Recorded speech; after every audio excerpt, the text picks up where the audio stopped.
CBSE board के बन गए। क्या हुआ, क्यों वीडियो तुम लोग वो कर दे रहे हो? डर रहे हो क्या यार हम लोगों से, बताओ। नहीं भैया। तो कहाँ से हो सब लोग, बताओ अपने अपने। ठीक है, मैं पंजाब से हूँ भैया। अच्छा। सोनू आप कहाँ से हो? वैशाली से। Nitish. Nitish Kumar connecting to audio. Lakhan कहाँ से हैं आप? झारखंड। झारखंड। चलो बहुत बढ़िया। और भी बच्चे अगर आ जाए तो बहुत अच्छी बात है। चलो यार अब स्टार्ट करते हैं। आपको कोई क्वेश्चन, कोई क्वेरी दिया, किस तरीके से पढ़ें, क्या करें, किस शेड्यूल में पढ़ें, कोई क्वेश्चन आप पूछ सकते हो। बस गुरसब आप पूछो, आपका कोई प्रश्न है? भैया मेरा यही है कि मतलब कि जैसे स्कूल की असाइनमेंट, प्रैक्टिकल ये सब वगैरह मिल रहा है, तो हमारी जो सेल्फ स्टडी है उसको ये डिस्टर्ब कर रहा है। मैं कई मतलब कि कई जो हमारे साथ वाला स्कूल है उसको गर्मी की छुट्टियों में दे दिए थे प्रैक्टिकल्स, और हमें अब दे रहे हैं और कह रहे हैं कि 19 तारीख तक जमा करवाना है। तो असाइनमेंट और प्रैक्टिकल देखो करना चाहिए आपको। देखिए अभी आप क्लास 10th में है, ऐसा मत सोचिए कि आपको काम नहीं करना है। अभी हार्ड वर्क करना सीखिए। ये मत सोचिए कि आपको सारी चीज़ें एकदम लेटे सारी चीज़ें मिल जाएंगी।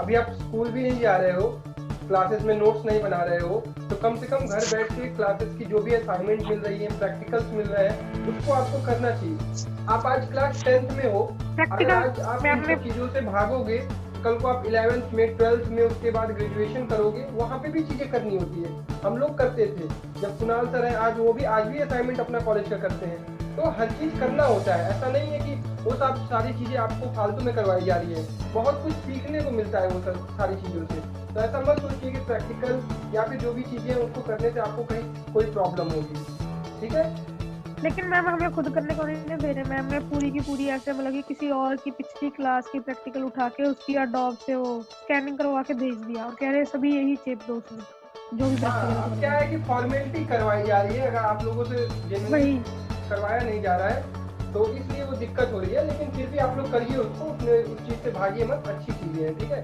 कॉपी ही करवाई जाए लेकिन आप उसको पढ़िए, आप उसको समझिए, यूट्यूब पे उससे रिलेटेड वीडियोस देखिए, तब आपको चीज़ें समझ में आएंगी। ठीक है, देखो हाँ जी भैया। जब हम क्लास 10th में होते हैं तो एक चीज़ समझो, नदी और समंदर का अंतर जानते हो क्या होता है?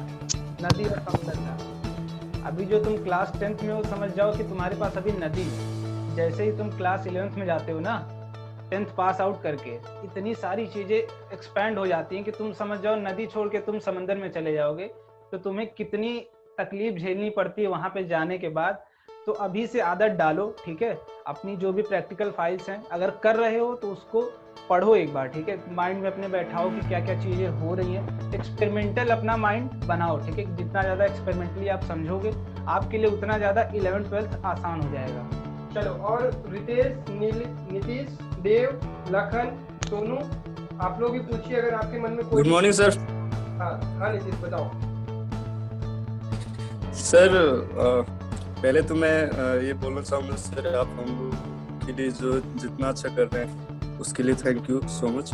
और मेरा एक क्वेश्चन था सर, केमिस्ट्री मुझको बहुत टफ लगता है। अच्छा। तो केमिस्ट्री और मैथ में जो ज्योमेट्री है ना, वो दो चीज़ वो हमको अच्छा से कभी नहीं आता समझ में सर, उसके लिए कुछ बताइए। चलो देखो, ज्योमेट्री तो मैं एकदम बढ़िया से पढ़ा रहा हूँ, ट्रायंगल एकदम बेसिक से। ठीक है, धीरे धीरे पढ़ना।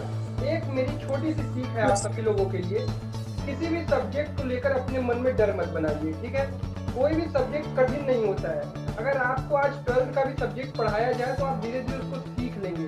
आपके मन में बस सीखने की भावना होनी चाहिए। ठीक है, अपने अंदर किसी भी सब्जेक्ट का डर मत बैठने दीजिए। ठीक है, और केमिस्ट्री के बारे में कुणाल सर आपको बहुत बढ़िया पढ़ा रहे हैं। बताइए कुणाल सर किस तरह से केमिस्ट्री अभी तो जितने भी लेक्चर्स में सारे बेसिक हुए हैं ना, अभी तक देखा होगा तुमने, तो जो सर ने बोला कि डर नहीं बनाना है, सबसे बड़ी चीज। हम लोग भी जब 9th 10th में थे तो मेरा भी मैथ से थोड़ा सा डर हो जाता था स्टार्टिंग में, फिर धीरे धीरे टीचर्स अच्छे मिलते गए, उन्होंने बोला कि डरो नहीं, उससे लड़ो। जब तक तुम लड़ोगे नहीं तब तक कुछ नहीं करोगे, तो डरना नहीं है तुम्हें। कि डेविल भाई लाइट जला लो यार, डरा क्यों रहे हो, है ना? डेविल अपने रूम की लाइट जला लो या बाहर आ जाओ, आराम से बैठ के बातें करो। ठीक है नीतीश, डरो नहीं, एकदम बेसिक से केमिस्ट्री में लेके जा रहा हूँ, ठीक है? अभी तो सारी डेफिनेशन हुई है ना, समझो, ठीक है? केमिस्ट्री तो सबसे आसान सब्जेक्ट होता है, आप पढ़ने लगो, अगर सेल्फ स्टडी करने लगोगे केमिस्ट्री तुम्हारे लिए सबसे आसान हो जाएगी। ठीक है, इंटरनेट है, सारी चीजें अवेलेबल है। आज बहुत अच्छा लग रहा है, आप गांव से हैं, झारखंड से हैं, आप हमसे जुड़ रहे हैं, तो बहुत कुछ सीखने को आपको मिलेगा।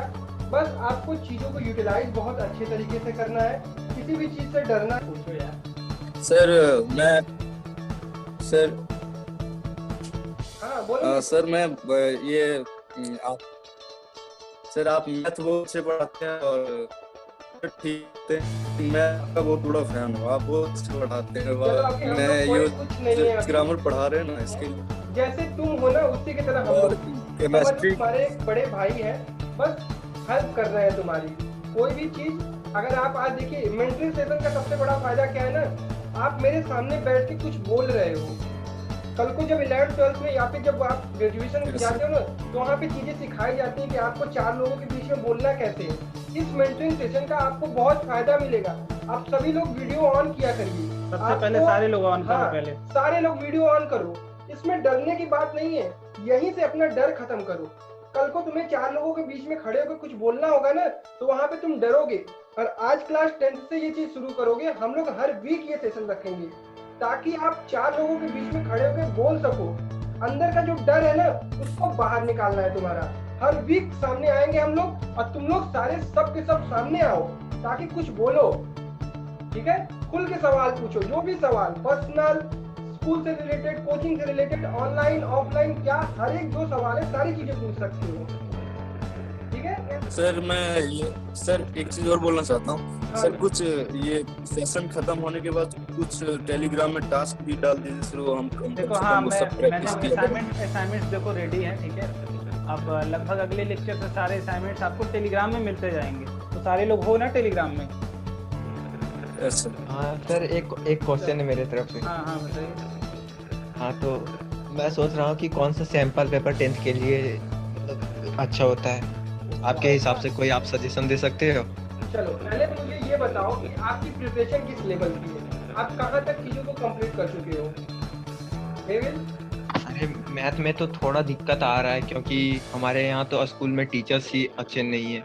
अच्छा, मैंने कंप्लेन भी किया लेकिन इस पे कोई काम नहीं हो रहा है, तो अभी मैं अपने से यूट्यूब में इधर उधर होके देख लेता हूँ। चलो ठीक है। आप हमसे पर्सनली भी कोई भी डाउट होता है, आप मेरा नंबर ले लेना, मैं मैसेज कर दूंगा, ठीक है। वहाँ पे मुझसे आप जो भी आपका डाउट आता है मैथ से रिलेटेड, आप मुझे भेजो, मैं आपको सॉल्यूशन दे दूंगा, ठीक। पहली बात। दूसरी बात, तो किसी भी सब्जेक्ट का आपको सैंपल पेपर तब लगाना चाहिए जब आपने लगभग अपना सिलेबस खत्म कर दिया है। अभी आपके अंदर एक उत्सुकता होती है, आप अभी सैंपल पेपर की किताब खरीद लाते हो, लगाना शुरू कर देते हो। अभी इसकी कोई खासा जरूरत नहीं है। अभी आपको पहले कमांड करना है अपने सब्जेक्ट को पूरी तरह से कवर कर लो, ठीक है। उसके बाद प्रीवियस ईयर के क्वेश्चन पेपर कहीं से जुगाड़ लो, नहीं मिलेगा तो इंटरनेट पे सारी चीजें अवेलेबल है। उसके बाद बहुत सारे जो है अच्छी पब्लिकेशन की, जैसे दिशा पब्लिकेशन की, ओसवाल पब्लिकेशन की, अरिहंत पब्लिकेशन की, इन तीनों में से कोई भी सैंपल पेपर उठा लो। ओसवाल शायद एकदम नए सिलेबस पर डाला है। जो प्रीवियस ईयर क्वेश्चन है उनको हम चैप्टर करके चेक करें या फिर पूरा सिलेबस? Chapter wise. जैसे तुमने एक चैप्टर मैथ का उठाया, अर्थमेटिक प्रोग्रेशन, ठीक है। अर्थमेटिक प्रोग्रेशन को शुरू करने से पहले देख लो कि प्रीवियस ईयर का क्वेश्चन किस टाइप का है। मैंने दिया है पर्सनली सबको, ठीक है।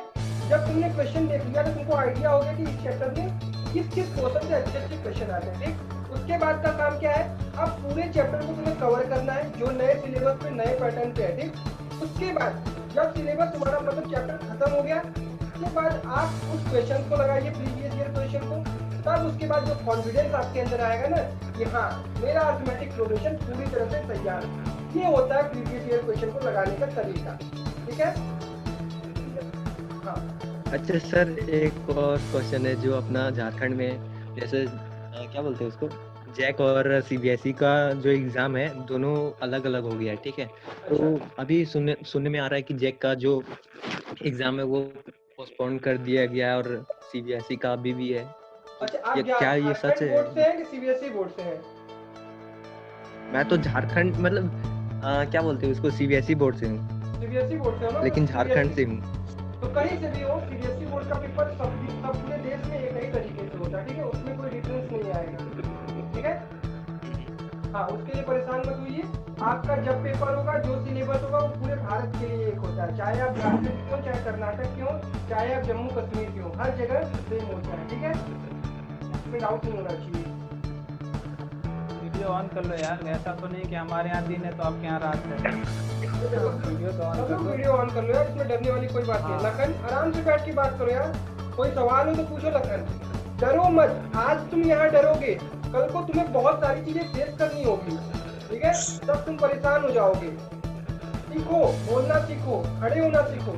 अरे हम कुछ कर थोड़ी देंगे तुम्हारा।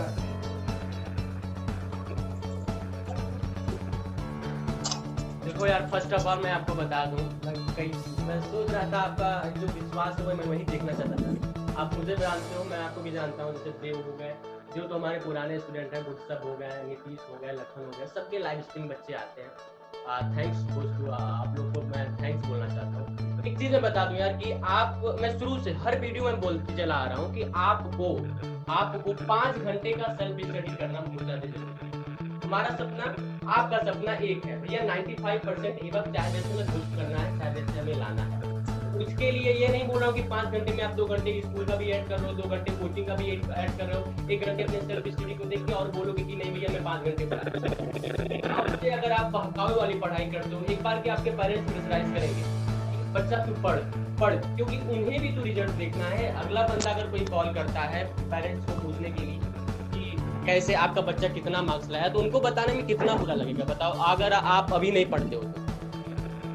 अब आपको पढ़ना है, अपने नॉलेज के लिए पढ़ना है। बताया गया ना यार कि किसी बिल्डिंग अगर बेस नहीं मजबूत होता, बिल्डिंग ढहने का एक कारण बन जाती है।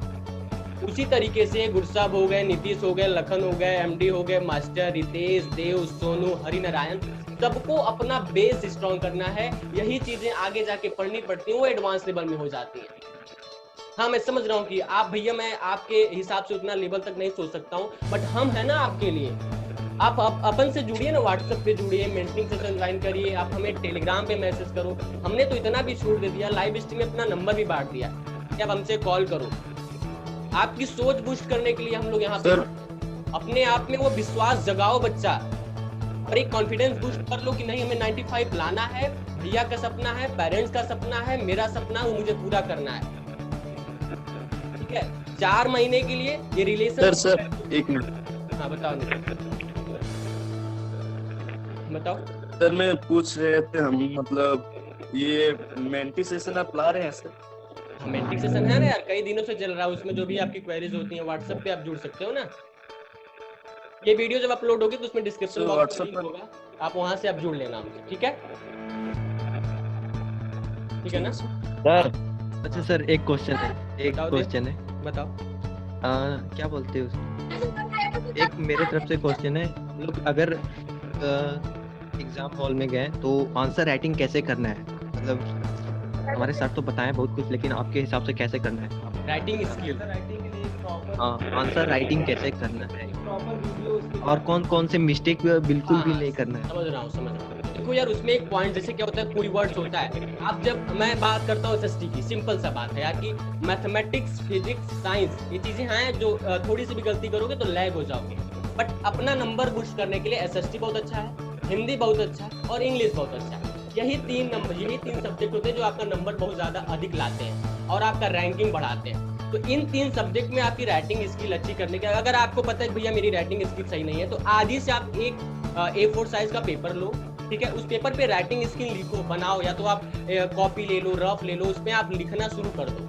और जब आप पढ़ते हो तो कोई वर्ड्स हार्ड वर्ड्स आ जाते हैं, हार्ड वर्ड आते हैं, आप उसको लीव कर देते हो, नहीं यार ये तो अपन को समझ में नहीं आ रहा है, इसको छोड़ो। बट आपको वो लीव नहीं करना है, ठीक है? उसको आपको हाईलाइट करके रखना है, और उन वर्ड्स को आपको याद रखना है। वही वर्ड्स जाके वहां पे एग्जाम में लिखोगे जब, और उसको जब वहां पे अंडरलाइन करोगे तो एग्जामिनर की निगाह अधिकतर वहीं पे जाएगी। जब वहीं पे जाएगी तो एग्जामिनर सोच सकता है, देखो यार एग्जामिनर क्या देखता है, आपकी फीलिंग देखता है उस कॉपी में कि आप किस तरीके से लिख सकते हो, आपके लिखने का तरीका क्या है, जरिया क्या है, ठीक है? देव का कोई क्वेश्चन? सर एनसीईआरटी की लैंग्वेज समझने में थोड़ी प्रॉब्लम होती है, तो उसके लिए क्या सॉल्यूशन है? किस सब्जेक्ट में प्रॉब्लम हो रही है देव? सर जैसे साइंस में है, जैसे केमिस्ट्री की बुक पढ़ता हूँ तो थोड़ी लैंग्वेज समझ में नहीं आती, और एसएसटी में हिस्ट्री वगैरह। देखो एक चीज मैं बता दूं, साइंस की जो केमिस्ट्री है या फिजिक्स है, एनसीईआरटी से इतनी लैंग्वेज कहीं नहीं मिलेगी। आपको लगता है ना कि वो ट्रिकी है, लेकिन बहुत आसान भाषा में लिखी हुई है और बहुत सही से चीज़ें वहाँ पे लिखी हुई है। आपको क्या करना है, हो सकता है आपके पास कोई साइड बुक है कि नहीं बताओ। हाँ चलो, रेडियो कार्ड की है या फिर जो भी है आपके पास, तो जो टॉपिक आप उठा रहे हो उस टॉपिक को समझने के लिए उस बुक का यूज कर सकते हो। वहाँ से उस टॉपिक को कम्प्लीटली पढ़ो, उसके बाद एनसीईआरटी की लैंग्वेज पढ़ो। आपको मेन जो एग्जाम में लिखना है वो एनसीईआरटी की लैंग्वेज लिखना है, क्योंकि कॉपी की जो मार्किंग होती है वो एनसीईआरटी के अकॉर्डिंग होती है, ठीक है। मेन जो बुक हमें प्रिस्क्राइब की जाती है वो एनसीईआरटी है, ठीक है। तो इसलिए उस बुक को समझने के लिए यूज करो और आंसर लिखने के लिए यस सर। हाँ, और किसी को कोई क्वेरी? देखो प्रीवियस ईयर हम क्यों लगाते हैं, सबसे पहले ये समझ लो कि आप बोर्ड का ही एग्ज़ाम देने जा रहे हो ना, बोर्ड में, है ना, सारे बोर्ड का ही एग्ज़ाम देने जा रहे हो, तो वो जो क्वेश्चन है वो भी बोर्ड के ही है ना। जब आप बैठो तो ऐसे बैठो जैसे आप बोर्ड वाला ही एग्ज़ाम दे रहे हो, ठीक है। ऐसे बैठो, अपना प्रॉपर टाइम बनाओ। आपका जो टाइमिंग है, जैसे मान लो 9 से 12 अगर आपकी टेस्ट की टाइमिंग होती है, तो आपकी एक फिक्स शेड्यूलिंग होना चाहिए, हमें डेली वो टेस्ट उसी टाइम देना है। और अपना जो भी पेपर है, ठीक है, पेपर के बाद एनालाइज करना है कि हमने ये वाला क्वेश्चंस नहीं किया था, तो क्यों नहीं किया था, हमारी कॉन्सेप्ट लैग थी, हमें समझ में नहीं आ रहा था, है ना, हम कुछ पॉइंट्स पढ़े ही नहीं है उसके। अगर नहीं पढ़े हो तो उसको मार्क कर लो कोई कॉपी पे या फिर किसी भी एक छोटी सी टेक्स्ट बुक पे, ताकि आप उसको तुरंत रिवाइज करके सीख लो, ठीक है। तो ट्राई किया करो जब भी प्रीवियस ईयर क्वेश्चन बनाओ तो अपने लिए बनाया करो कि आप कितना उसमें स्कोर कर रहे हो। ये नहीं कि हम क्वेश्चन लगाने गए भैया, जैसे नॉर्मल क्वेश्चन लगाते हैं वैसे ही प्रीवियस ईयर लगा रहे हैं। प्रीवियस ईयर लगाओ तो अपने आप को देखो ना कि आप टोटल, अब देखो जो मार्किंग करनी है वो भी आप ही को करनी होती है जब आप प्रीवियस ईयर लगाते हो तो जब भी मार्किंग करो पहले पेपर दो, वेल पैटर्न में दो, फिर उसकी मार्किंग करो, समझो कि आप कितना स्कोर किए हो। अगर वही सेम क्वेश्चन आपके बोर्ड में आता, सेम पेपर आपका बोर्ड का होता, तभी भी आप उतना ही स्कोर कर पाते, ठीक है। तो आप ऐसे बैठा करो, जो चीज़ें ना समझ में आए सबसे पहले उसी को क्लियर किया करो, जो भी तुम्हारी मिस्टेक्स हो, क्योंकि वही आपका डिसाइड करती है स्कोर एग्ज़ाम में, कि आप अगर उसको छोड़ के जाते हो तो वही आपको पीछे करती है। तो आपके जो भी मिस्टेक्स हैं, जो भी चीज़ें नहीं समझ में आती हैं, एक कॉपी लेके बैठा करो बगल में, नकल नहीं मारने के लिए। आपको अपनी मिस्टेक्स लिखनी है वहाँ पे कि मैं ये मिस्टेक्स कर रहा हूँ। मेरी मान लो अगर फिजिक्स की कोई कैलकुलेशन ही कर रहे हो, साइन कन्वेंशन तुमने गलत पुट कर दिया, तो तुम्हारे पास होना चाहिए कि मैं #* साइन कन्वेंशन एरर, ताकि आप उसको जाके तुरंत चेक करो कि आपने साइन कन्वेंशन जो था वो गलत किया था। तो हर एक चीज़ें एनालाइज करो और अपने मिस्टेक्स की एक कॉपी जरूर होनी चाहिए, ताकि आप जब भी हायर क्लासेस में जाओ तो एक मेमोरी होनी चाहिए आपके पास कि आपने कैसे अपने आप को इम्प्रूव किया था, है ना। स्टेप बाय स्टेप इम्प्रूव करो, ज़्यादा अच्छा रहेगा। बाकी इंग्लिश के लिए बताएंगे सर अभी कि कैसे मीनिंग्स याद करनी चाहिए या फिर राइटिंग का पैटर्न क्या है। इसके लिए एकदम रिलैक्स रहो। ये सारी चीज़ें जो भी हैं आपकी, कि आपको बोर्ड में कॉपी कैसे लिखनी है वो तो ठीक है, फॉर्मेट बता दिया जाएगा बाद में। सबसे बेसिक चीज़ जो होती है कि आपको मान लो कितनी भी गंदी राइटिंग, कोई बात नहीं, जो भी चीज़ें लिखनी है थोड़ा सा स्पेस दे के लिखना है, ठीक है। और अगर कोई वर्ड एरर भी हो जाता है तो ये नहीं कि उस पर खूब अच्छे से हम पेंटिंग लगे बनाने, है ना, पेंटिंग नहीं, सिर्फ एक क्रॉस सिंपल सा मारो, उसके बाद स्टार्ट कर लो, ठीक है। अब ये नहीं हम भैया पूरा अपना आर्टिस्ट जो है उसी में निकाल देंगे, तो आर्टिस्ट नहीं बनना है ना। तो जितने भी बस एक क्रॉस मारो, आगे बढ़ो। देखो यार, अभी आप इतना पढ़ लो, सिंपल सा बात, अभी आप इतना पढ़ लो कि लास्ट के जब 2 दिन बचे एग्जाम में, तो आपको यूट्यूब पे जाके कोई ट्रिक न सर्च करना। क्योंकि मैंने अक्सर देखा है यार कुछ बच्चों को कि शुरू में तो पढ़ते नहीं पढ़ते, जी हाँ, तो जुलाई से लेके अभी तक, बट अभी बच्चों आपको समझ में आ गया कि नहीं, अब हमें पढ़ना चाहिए, हमारा रैंक बूस्ट करना, हमें नंबर लाना। ये देखो, ये आपका अपना कंपटीशन मान के मत चलो कि हमारा 10th जो है वो कंपटीशन है, जी नहीं। 95 आप भी लाओगे, 95 गुरसब भी ला सकते हैं, 95 रितेश भी ला सकते हैं। कैसे हुआ कम ना, तो कंपटीशन मत मानो, ये बना लो कि 95 एवब लाना है। और रही बात ट्रिक की, तो आपको ट्रिक नहीं सर्च करना है। अभी आप अपने आप को इतना पढ़ लो ना कि बाद में जाके ये ग्रामर ट्रिक देख लें, कोई लॉ देख लें, उसका ट्रिक देख लें, ट्रिकी वीडियो देख के जाए हम उसमें लिख दें, उन चीज़ों को देख के नंबर नहीं देता एग्जाम में, ठीक है। और रही बात प्रीवियस ईयर क्वेश्चन की, तो 1 घंटा शेड्यूल बना लो, 5 घंटे में, मैंने बोला ना 5 घंटे आपके लिए इनफ है बच्चा। अगर आप 3 घंटे पढ़ते हो, 3 से 3.5 करो, 3.5 से 4 करो, 4 4.5 करो। मैं ये भी नहीं बोलता कि 5 घंटे इकट्ठा पढ़ो ना, आप उसमें मोबाइल भी यूज करो, आप जाओ खेलो। 28 दिन का अगर प्लान आपने नहीं देखा तो जाना चैनल पे, 28 डेज का प्लान, उसमें मैंने सारा शेड्यूल बता दिया और बहुत अच्छी तरीके से आपका ब्रेकफास्ट, लंच, खेलना, कब मोबाइल चलाना, क्या चीज़ें करनी, सारी चीज़ें उसमें मैंने डिस्क्राइब किया। ठीक है, तो आपको प्रीवियस ईयर क्वेश्चन अगर लगाना है कोई भी सब्जेक्ट को, आप 1 घंटा रख लो प्रीवियस ईयर क्वेश्चन, बट ये भी फुली डिपेंडेंट मत आओ कि वही क्वेश्चन आएंगे, बेस्ड आते हैं, बेस्ड उसी आधार पे आ सकते हैं। तो प्रीवियस ईयर क्वेश्चन बहुत इंपॉर्टेंट है, लगाना है, 1 घंटा का शेड्यूल बना लो। ठीक है, अगर अब आपके पास कोई क्वेश्चन है तो अब आप पूछ सकते हो। देखो अंशुमन भाई कितना अच्छा डीपी लगाया आप लोग, देखो उसने क्लास को तोड़ दिया है ना, जो भी चीजें आएंगी उससे रिफ्लेक्ट करके वापस नहीं जाएंगी, वो एब्जॉर्ब कर लेगा। ठीक है, तो ऐसी ये आप कैपेबिलिटी आप भी बनाओ। ठीक है, कि लेंगे, हो सकता है आज 10 बच्चे लगभग आए हैं, तो आप लोग और भी शेयर करिएगा, और भी बच्चे आएंगे, क्योंकि सारे बच्चों की क्वेरीज हम लोग मिलके सॉल्व करेंगे। कोई भी आप लोगों से इस तरह से बात करके आपके सवालों का जवाब नहीं देता होगा, तो हम लोगों ने ये नई चीज लाई है कि इस तरह से बच्चों से जुड़ा जाए, क्योंकि बच्चे अलग अलग जगह पे हैं, वो खुल के आगे नहीं आ पा रहे हैं। तो सभी बच्चे आराम से वीडियो कॉल पे आओ, जूम मीटिंग पे आओ, 50, 60, 100, 1000 जितने भी आओ, सबको हम लोग ऐड करेंगे, आप सभी की क्वेरीज को दूर करेंगे, और ये हर संडे मेंटरशिप होगा। ठीक है, हर संडे आपके एग्जाम तक, एग्जाम के बाद तक हर संडे ये मेंटरशिप चलेगी। तो इस वीडियो को ज़्यादा से ज़्यादा शेयर करना। हर वीक हम लोग मिलेंगे और 6 दिन आपकी लाइव क्लासेस चलेंगी। क्लास भी करो, पढ़ाई करो, एंजॉय करो। ठीक है, सबको अच्छा लगा? और कोई क्वेश्चन? पूछना चाहता हूँ। हाँ बोलो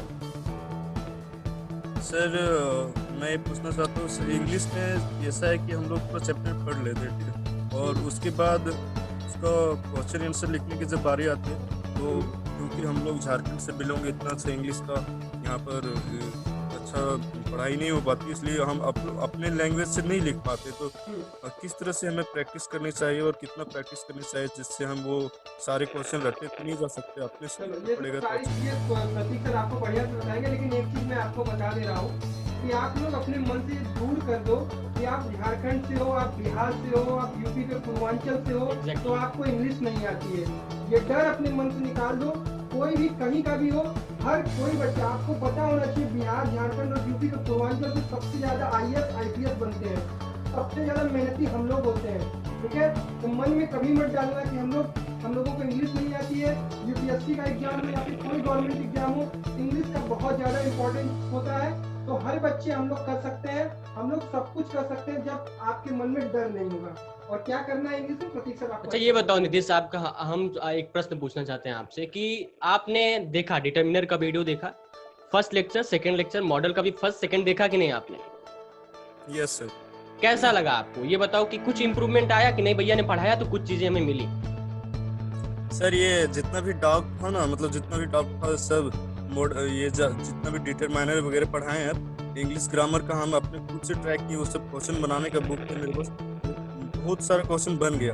लेकिन मेरा मेन प्रॉब्लम वही था कि क्वेश्चन आंसर खुद से लॉन्ग वाला नहीं लिखा जा सकता। देखो उसके लिए क्या करना पड़ेगा बताइए सर, अभी बताइएगा, हम बता देते हैं अपना। आप जाना प्लेलिस्ट में ना, देखो क्या होता है, क्वेश्चन आंसर सिंपल, आप 10 में बच्चो, आपको उतना एडवांस लेवल का इंग्लिश नहीं लिखना है कि नहीं, आप जाओ सिंपल सा 7 मैंने टेंसेस पढ़ाए हुए हैं, बस 7 टेंस आप जाके पढ़ लो। एक बार पढ़ने के बाद मैं आपको एक्सरसाइज दे दूंगा, आप हमें मेंटरिंग सेशन में जुड़ जाना, वहाँ पे देना भैया कि मैंने 7 लेक्चर पढ़ लिए, आप हमें ये फीडबैक दे देना, फिर अब उसके बाद बताइए मुझे क्या करना है। तो मैं आपको कुछ एक्सरसाइजेस दूंगा, उसको आप सॉल्व करना, उसके बाद ऐसा जादू होगा आपके साथ कि आप अपने आप लॉन्गेस्ट वर्ड लिखने लगोगे।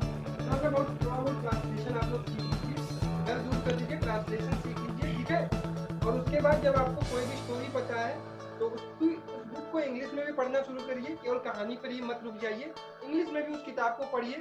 जब आप बुक रीडिंग करेंगे ना, तो आपके अंदर जो इंग्लिश के अंदर डेवलपमेंट होगी वो धीरे धीरे बढ़ेगी। डर दूर करिए और बुक रीडिंग की हैबिट डालिए। ठीक है, चाहे वो इंग्लिश हो, चाहे वो साइंस हो, चाहे वो सोशल स्टडी हो, बुक रीडिंग की हैबिट सभी बच्चे के अंदर होनी चाहिए। ठीक है, देखो एक लास्ट चीज, हम लोग का सेशन एंड भी होने वाला है, कि घड़ा भरने का 2 तरीका होता है। एक तो या तो एक ही बार में सारा पानी डाल दो, या तो थोड़ा थोड़ा करके डालो। तो जो भी तुम आंसर पढ़ते हो, ठीक है, ये नहीं बोल रहा हूँ रटने के लिए, कोई भी लाइन पढ़ो, ठीक है, उसको समझो, है ना, अपने माइंड में रखा करो कि मैं ये लाइन पढ़ रहा हूँ तो मुझे ये समझ में आ रहा है, हर एक लाइन छोटी छोटी। और देखो कोई भी लॉन्ग आंसर यार एक ही बार में कोई नहीं लिखता है ना, जब भी एग्जाम में जाओगे तो अपना माइंड यूज करके ही लॉन्ग आंसर लिखना पड़ता है। तो आप छोटा छोटा स्टेप बाय स्टेप लिखा करो कि कोई भी कहानी अगर तुम पढ़ते हो तो अपनी लैंग्वेज बनाओ ना, जितनी अपनी लैंग्वेज तुम निकालोगे अपने अंदर से, तुम खुद देखो आज तुम्हें नहीं आती है ये तुम्हारी कमजोरी है, बट आगे किसी भी कॉलेज में जाओगे वहाँ पे सब कुछ इंग्लिश में ही होगा, ठीक है, चीजें तुम्हें इंग्लिश में ही करनी है। तो अभी तुम्हारा 11th-12th स्टार्ट होने वाला है, तो 11th-12th में जितना जल्दी कर लोगे, अपने आप को इम्प्रूव कर लोगे, उतना अच्छा है। और लास्ट टाइम है यार, अब सेशन भी एंड होने वाला है, तो एक चीज़ मैं लास्ट बोलना चाहूँगा कि सारे लोग NCERT जरूर प्रेफर करना, क्योंकि IAS PCS जो भी बनते हैं ना, सबको एक चीज़ बोला जाता है कि आप सबसे पहले NCERT पढ़ के आओ, ठीक है। तो NCERT की इम्पोर्टेंस आप ये समझो कि जब IAS बन एक जिले को जो अगर आप संभालने जाते हो, तो आपको सबसे पहली बेसिक जो चीज़ करनी होती है वो NCERT पढ़नी होती है, ठीक है। IAS PCS कुछ भी बनने जा रहे हैं, तो NCERT को हल्के में नहीं लेना है। समझ में नहीं आता कोई बात नहीं, एक्सप्लेनेशन आप पूछ लो किसी से, कोई लाइन नहीं समझ में आती है, गूगल ट्रांसलेट कर लो या फिर हमसे पूछ लो, लेकिन NCERT छोड़ के कहीं नहीं जाना है, ठीक है। हेल्प बुक है जो भी यार, सारे देखो ट्रांसलेशन ही करते हैं वो लोग, है ना, हेल्प बुक कुछ वो नहीं होता। आपको शॉर्ट फॉर्म में बेस्ट कंटेंट आपको NCERT ही दे सकता है। आई होप आप लोगों को ये सेशन अच्छा लगा होगा, तो इस सेशन को आप लोग शेयर जरूर करिएगा, ठीक है, यूट्यूब पे अपने दोस्तों के साथ। मिलते हैं अगले वीक में फिर एक नए सेशन के साथ, नए जूम मीटिंग पर, ठीक है। सभी लोग से फिर बात करेंगे, जो भी आपकी क्वेरीज होगा उसको सॉल्व करेंगे। Thank you so much everyone, ठीक है, चलो bye bye. Thank you sir.